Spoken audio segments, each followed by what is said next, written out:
Hello everyone, welcome back to this channel. आज की इस वीडियो में मैं आपके साथ इंग्लिश की डेली प्रैक्टिस वर्कशीट शेयर करने जा रही हूँ। अगर आपके बच्चे क्लास 1 में हैं या फिर 5 से 7 साल की एज ग्रुप के हैं तो आप इस तरह से बच्चों को इजीली घर पे प्रैक्टिस के लिए इंग्लिश की वर्कशीट बना के दे सकते हैं। वीडियो को पूरा एंड तक देखें। अगर आपको वीडियो हेल्पफुल लगे तो प्लीज इस वीडियो को लाइक करें। अगर आप चैनल पर नए हैं तो सब्सक्राइब करके वीडियो को अदर पेरेंट्स के साथ शेयर जरूर करें। So here is the first question, read the words and right the similar meaning in each book. यहाँ पे मैंने बच्चों को कई सारे वर्ड्स दे दिए हैं जैसे start, pretty, begin, ill, lady, lovely, fast, sick, quick, smart, rock, women, intelligent and stone. अब ये जितने भी वर्ड्स हैं बच्चों को इन सारे वर्ड्स को पढ़ना है। और यहाँ पे देखिए नीचे कुछ बुक्स ड्रॉ करके मैंने दिए हैं। अब यहाँ पे बच्चों को क्या करना है कि ये जितने भी वर्ड्स हैं हर एक वर्ड का बच्चों को मीनिंग ऑलरेडी पता होता है। अब यहाँ पे बोला ये जा रहा है कि बच्चे को एक ऐसा वर्ड ढूंढना है जो कि जिसका जो मीनिंग है वो सिमिलर हो कोई एक और दूसरे वर्ड से। जैसे कि फॉर एग्जाम्पल हम यहाँ लेते हैं जैसे स्टार्ट। स्टार्ट का क्या मतलब होता है? स्टार्ट का मतलब होता है शुरू। उसी तरह से अगर बिगिन है तो बिगिन का भी मतलब शुरू ही होता है। तो बच्चों को ऐसे वर्ड्स इस पूरे वर्ड में से ढूंढना है जिसका जो मीनिंग है वो सिमिलर हो लेकिन उसको दो अलग तरीके से बोला जाता है। जैसे स्टार्ट और बिगिन दोनों अलग तरीके से बोले जाते हैं लेकिन इनका जो मीनिंग है वो सिमिलर है। तो बच्चों को ये दोनों वर्ड एक ही बुक में लिखना है दोनों साइड में। उसी तरह से आप देखिए यहाँ पे लिखा है बच्चे ने प्रिटी। प्रिटी और लवली दोनों अलग वर्ड है लेकिन जो मीनिंग है दोनों का वो सेम है। प्रिटी का भी मतलब हम सुंदर ही बोलते हैं और लवली भी सुंदर ही बोलते हैं। तो ऐसे वर्ड बच्चे को ढूंढना है जिनका मीनिंग सिमिलर हो लेकिन वो अलग तरीके से हम बोल सकते हैं। उसी तरह से देखिए यहाँ पे बच्चे ने लिखा है इल। इल और यहाँ पे है सिक, दोनों का सेम सिमिलर मीनिंग होता है। इल का मतलब भी बीमार पड़ना और सिक का मतलब भी बीमार होता है। तो ऐसे वर्ड्स बच्चे को आप यहाँ पे लिख के दे सकते हैं। इससे क्या होता है, इस तरह के वर्ड्स अगर आप बच्चे को देंगे तो इससे बच्चे ये समझते हैं कि एक ही मीनिंग के दो अलग वर्ड होते हैं। तो इस तरह के जो कॉन्सेप्ट हो इसे सिनोनिम्स बोला जाता है। बच्चों को इंग्लिश के ग्रामर में क्लास 2 में ये पढ़ाया जाता है, ग्रेड 2 में। तो आप अगर बच्चों को स्टार्ट करना चाहें, अगर बच्चे समझ सकते हैं तो आप बच्चों को अभी से स्टार्ट कर सकते हैं। ऐसे वर्ड जिनके मीनिंग सिमिलर हो उसे हम सिनोनिम्स कहते हैं। तो इस तरह की वर्कशीट बना के आप बच्चों को दे सकते हैं। देखिए यहाँ पे लिखा है फास्ट और यहाँ पे लिखा है क्विक, दोनों का सेम मीनिंग होता है। उसी तरह से स्मार्ट, इंटेलिजेंट, ये भी सिमिलर मीनिंग वाले वर्ड्स हैं। उसी तरह से रॉक, स्टोन दोनों सिमिलर मीनिंग वाले वर्ड हैं। और सेम उसी तरह से वुमेन और लेडी दोनों सिमिलर मीनिंग वाले। तो इस तरह की वर्कशीट बना के आप इजीली बच्चों को सिनोनिम्स को समझाना शुरू कर सकते हैं या फिर आप बच्चों को ऐसे वर्ड्स बोल सकते हैं ये ऐसे वर्ड्स हैं जिनके जो मीनिंग है वो सिमिलर है। तो इस तरह से बच्चे काफ़ी आसानी से इस चीज़ों को समझ सकते हैं। तो इस तरह से बच्चों को आप इजीली घर पे प्रैक्टिस करवा सकते हैं सिनोनिम से रिलेटेड। अगर आप चाहते हैं सिनोनिम पे डिटेल वीडियो तो आप मुझे कमेंट कर सकते हैं, मैं आपके साथ डिटेल वीडियो शेयर कर सकती हूँ। Here is the next question, find the 2 words that makes each compound picture word given. यहाँ पे मैंने बच्चों को कंपाउंड वर्ड से रिलेटेड एक वर्कशीट बना के दिया है। यहाँ पे मैंने क्या किया है कि बच्चों को कुछ पिक्चर्स ड्रॉ करके दे दिए हैं और यहाँ पे स्पेस दिया गया है। अब यहाँ पे बच्चों को क्या करना है, बच्चों को वो 2 वर्ड फाइंड करना है जिससे कि ये वाले जो पिक्चर्स के कंपाउंड वर्ड जो है वो बनते हैं। यानी कि ऐसे 2 वर्ड, कौन से ऐसे 2 वर्ड हैं जिसको मिला के हम इस वाले पिक्चर को जो भी बोला जाता है वो बच्चे को आइडेंटिफाई करना है। तो वो वर्ड्स बच्चे को यहाँ पे लिखना है। फॉर एग्जाम्पल ये क्या है, ये है फुटबॉल। अब यहाँ पे फुटबॉल एक कंपाउंड वर्ड है। तो कौन से ऐसे 2 वर्ड को हम जोड़ते हैं जिससे कि हमें एक न्यू कंपाउंड वर्ड मिलता है जिसे हम फुटबॉल कहते हैं। तो वो जो 2 वर्ड है वो बच्चे को यहाँ पे लिखना है। जैसे फुट एंड बॉल, फुट और बॉल को अगर हम मिला देते हैं तो बन जाता है फुटबॉल। तो वो वर्ड्स बच्चे को यहाँ पे लिखना है। सेम वे ये कौन सा पिक्चर है ये बच्चे को आइडेंटिफाई करना है। जैसे ये है rain drop, so rain and drop becomes rain drop. उसी तरह से ये है popcorn, so pop and corn becomes popcorn.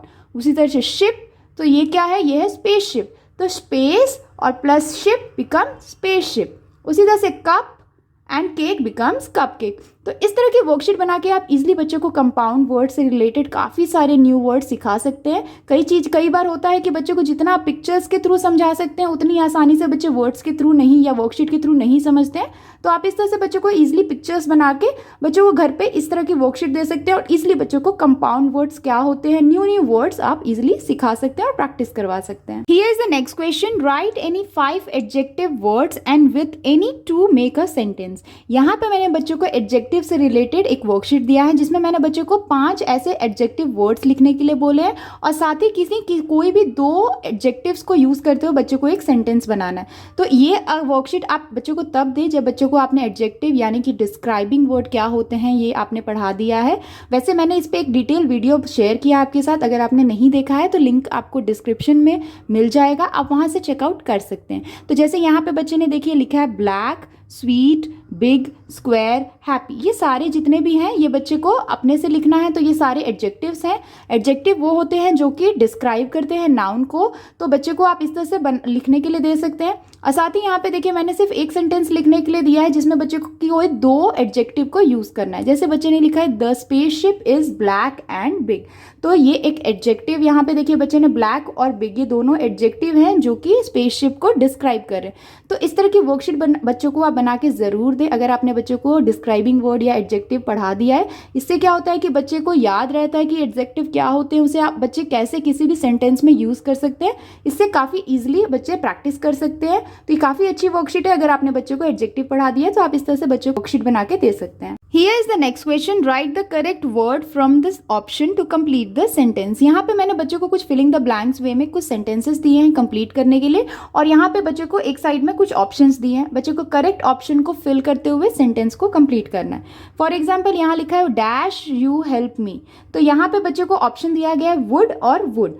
तो यहाँ पे ध्यान दीजिए, यहाँ पे बच्चों को जो वर्ड है उसका जो साउंड है वो सिमिलर है, लेकिन जो स्पेलिंग और मीनिंग है वो डिफरेंट है। जैसे यहाँ पे देखिए WOOD वुड और WOULD वुड, दोनों का हम जो जब उसको प्रोनाउंस करते हैं तो साउंड सिमिलर आता है, लेकिन उसका जो मीनिंग है वो डिफर है। अब बच्चों को ये सोचना है कि ये वाला वुड फिट होगा सेंटेंस में करेक्टली या फिर ये वाला वुड। तो जैसे यहाँ पे बच्चे ने लिखा है WOULD would, would you help me, यहाँ पे एक क्वेश्चन वर्ड है। तो बच्चे को यहाँ पे करेक्टली ये समझना है कि कौन सा वर्ड करेक्टली फिट होगा एज पर द सेंटेंस। बच्चों को वो वाले वर्ड्स दिए गए जगह पे लिखना है।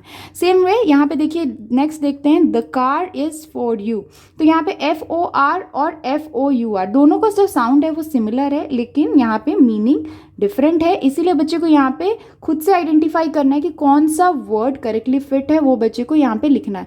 ये जितने भी वर्ड्स हैं जिनके जो साउंड है वो सिमिलर है लेकिन मीनिंग डिफरेंट है, इसे हम होमोफोन कहते हैं, होमोफोन वर्ड्स। तो ये वर्ड्स जो होते हैं ये इसके जो साउंड होते हैं वो सिमिलर होते हैं, लेकिन इसके जो मीनिंग्स होते हैं वो डिफर होते हैं। तो आप इस तरह से बच्चों को ईजिली समझा सकते हैं इस तरह की वर्कशीट देके, जिससे कि बच्चे ईजिली समझ पाएँ कि कोई भी जो 2 वर्ड हैं, जैसे कि यहाँ पे लिखा है टू और यहाँ पे लिखा है टू, दोनों को हम सेम वे में टू बोलते हैं, लेकिन दोनों को यूज़ करने का तरीका और मीनिंग दोनों ही डिफरेंट है। तो बच्चों को आप इस तरह से वर्कशीट बच्चों को देंगे तो काफ़ी बच्चे ईजिली समझ सकते हैं। होमोफोन वर्ड्स जो होते हैं ये बच्चों को ग्रेड 2 में इंट्रोड्यूस किया जाता है। अगर आप बच्चों को इस तरह से चाहें, अगर बच्चे समझ सकते हैं तो आप बच्चों को इस तरह से वर्कशीट दे के ईजिली अभी से स्टार्ट कर सकते हैं, ताकि बच्चों को जब आगे ये पढ़ाया जाए तो कॉन्सेप्ट बच्चों के लिए क्लियर रहे।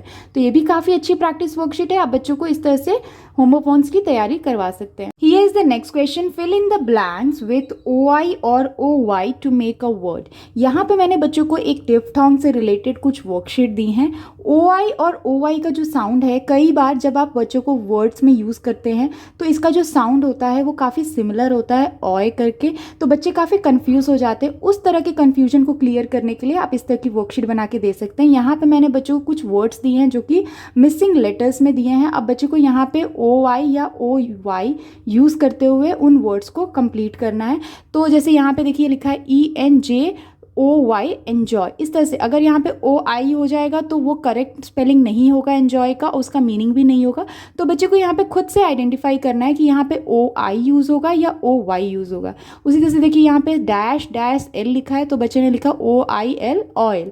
उसी तरह से ये है toy, soil, joy, annoy, joint, boy, boil, point, toilet, destroy, joyful, coin. तो इस तरह के कई सारे आप वर्ड्स बच्चों को सिखा सकते हैं जिसमें OI और OY यूज़ होता है, और इसके जो साउंड होते हैं वो काफ़ी सिमिलर होते हैं, तो बच्चे काफ़ी कंफ्यूज हो जाते हैं। तो इस तरह की वर्कशीट से बच्चों को आप काफ़ी क्लियर कर सकते हैं और प्रैक्टिस वर्कशीट बना के इस तरह से दे सकते हैं, जिससे कि बच्चों के लिए ईजी हो समझना, और कई सारे न्यू वर्ड्स बच्चे इस तरह से सीखते भी हैं। तो ये भी काफ़ी अच्छी प्रैक्टिस वर्कशीट है, इससे बच्चों की वोकैबुलरी काफ़ी इंप्रूव होती है। तो आप इस तरह से भी बच्चों को घर पर प्रैक्टिस करवा सकते हैं। Here is the next question, below are words that have been misspelled write the correct spellings of the words in the blanks. यहाँ पे मैंने बच्चों को कुछ वर्ड्स दे दिए हैं जिनको मिस स्पेल्ड किया गया, यानी कि इनकी जो स्पेलिंग्स हैं ये रॉन्ग है। अब बच्चों को इसे खुद से समझते हुए और इनकी करेक्ट स्पेलिंग को आइडेंटिफाई करते हुए दिए गए जगह पे लिखना है। तो ये काफ़ी अच्छी वर्कशीट है। अगर आप बच्चों की वोकैबुलरी और उनकी जो स्पेलिंग्स पे जो पकड़ है वो अच्छी करना चाहते हैं तो आप इस तरह की वर्कशीट बना के दे सकते हैं। जैसे यहाँ पे देखिए, यहाँ पे लिखा है SOMTHING, तो ये जो वर्ड है ये है समथिंग। बच्चे ने यहाँ पे आइडेंटिफाई किया है कि यहाँ पे इसका जो स्पेलिंग है ये रॉन्ग है, तो बच्चे को यहाँ पे करेक्ट स्पेलिंग लिखना है, जैसे SOMETHING समथिंग। उसी तरह से ये है अराउंड, तो अराउंड को बच्चे ने करेक्ट वे में लिखा है अराउंड, यहाँ पे डबल R दिया है जबकि यहाँ पे सिर्फ सिंगल R होता है। उसी तरह से यहाँ पे बिगनिंग। तो इस तरह के काफ़ी कॉम्प्लिकेटेड वर्ड्स होते हैं जो बच्चों को लर्न करने में डिफ़िकल्टी होती है। तो आप बच्चों को एक बार जब लर्न करवा देते हैं कुछ वर्ड स्पेलिंग्स, कोई भी हार्ड स्पेलिंग, तो आप इस तरह की वर्कशीट बना के उन्हें ईजिली प्रैक्टिस के लिए दे सकते हैं। एक तरह से आप टेस्ट ले सकते हैं। ये काफ़ी अच्छी वर्कशीट है अगर आप बच्चों की वोकैबुलरी या उनको स्पेलिंग्स लर्न करवाना चाहते हैं, तो आप इस तरह से बच्चों को ईजिली घर पे प्रैक्टिस करवा सकते हैं। Here is the next question, right 10 words that and with EN यानी कि N। यहाँ पे मैंने बच्चों को 10 वर्ड्स लिखने के लिए दिए हैं जो कि EN साउंड से एंड होते हैं। जैसे बच्चे ने लिखा है man, den, pen, ten, Ben, women, when, then, hen. तो इसी तरह से आप भी बच्चों को कई सारे ऐसे डायग्राफ से रिलेटेड जो वर्ड्स हैं वो लिखने के लिए दे सकते हैं। ये काफ़ी अच्छी वर्कशीट है बच्चों को वोकैबुलरी को इम्प्रूव करने के लिए। इससे बच्चे कई सारे न्यू वर्ड्स खुद से ही लर्न करते हैं और उनको लिखने की प्रैक्टिस करते हैं। काफ़ी सारे डायग्राफ से रिलेटेड, जैसे यहाँ पे मैंने EN से एंड होने वाले वर्ड्स दिए हैं। आप चाहें तो इसी से EN से शुरू होने वाले कोई भी 5 या 10 वर्ड्स लिखने के लिए दे सकते हैं। इससे बच्चे काफ़ी ईजिली अच्छे से प्रैक्टिस भी करते हैं, साथ ही बच्चे कई सारे न्यू वर्ड्स को लर्न करते हैं और खुद से उसे लिखने की कोशिश करते हैं। तो ये काफ़ी अच्छी प्रैक्टिस वर्कशीट है। इससे भी बच्चे की वोकैबुलरी काफ़ी इंप्रूव होती है। तो आप इस तरह से भी बच्चों को प्रैक्टिस वर्कशीट बना के दे सकते हैं। Here is the next question, reading comprehension. तो यहाँ पे मैंने बच्चों को एक कॉम्प्रीहेंशन से रिलेटेड वर्कशीट दिया है। यहाँ पे लिखा है read the story and answer the below question. यहाँ पे मैंने बच्चों को एक बेसिक सी स्टोरी लिख के दी है और यहाँ पे उससे रिलेटेड कुछ क्वेश्चन आंसर्स दिए हैं जो बच्चों को स्टोरी पढ़ के उनके आंसर्स देने हैं। जैसे यहाँ पे मैंने एक स्टोरी लिख के दे दिया है, caterpillars eat leaves, they have a soft body, they have pine on their body, they breathe through their little holes on the side of their body, they have many friends and they love to play with them। तो ये बहुत ही simple और बहुत ही interesting story है। आप भी बच्चों को इस तरह से एक स्टोरी लिख के दे सकते हैं जिससे कि बच्चों को काफ़ी चीज़ें नॉलेज भी हों। आप ऐसी स्टोरी लिख के दे सकते हैं जिससे बच्चे कुछ सीखें, या फिर आप एक बेसिक सी स्टोरी खुद से बना के बच्चों को दे सकते हैं और उससे रिलेटेड कुछ क्वेश्चन एंड आंसर दे सकते हैं। इस तरह के जो कॉम्प्रीहेंशंस होते हैं ये बच्चों को ग्रेड 1 यानी कि क्लास 1 में बच्चों को काफ़ी प्रैक्टिस करवाई जाती हैं। इस तरह से बच्चों को टेस्ट में भी इस तरह के जो कॉम्प्रीहेंशंस होते हैं वो आता है। तो बच्चों को इस पे काफ़ी फोकस किया जाता है। इससे बच्चों की जो रीडिंग स्किल है और उन्होंने क्या पढ़ा है उससे रिलेटेड उनको क्वेश्चन आंसर्स दिए जाते हैं, तो वो कॉन्सेंट्रेट करके पढ़ते हैं और उसे पढ़ते ही नहीं है, उसे समझते हैं, क्योंकि उनको क्वेश्चन के आंसर्स भी देने। तो इस तरह से बच्चों को आप देंगे तो उससे बच्चों की प्रैक्टिस बनी रहती है। तो जैसे यहाँ पे देखिए पहला क्वेश्चन है, व्हाट डज कैटरपिलर ईट। तो यहाँ पे मैंने क्वेश्चन आंसर्स नहीं देते हुए बच्चों को कुछ ऑब्जेक्टिव्स क्वेश्चन तौर पे दिए हैं, जिसमें मैंने कुछ ऑप्शंस दे दिए हैं। बच्चों ने स्टोरी में क्या पढ़ा है उससे रिलेटेड करेक्ट ऑप्शन को बच्चे को टिक करना है। जैसे यहाँ चॉकलेट, लीव्स, फ्रूट, सो कैटरपिलर ईट्स लीव्स। तो इस तरह के वर्कशीट बना के आप बच्चों को दे सकते हैं। जैसे यहाँ पे नेक्स्ट क्वेश्चन है, who has a soft body. So option A deer, cat और caterpillar, so option C is the correct one.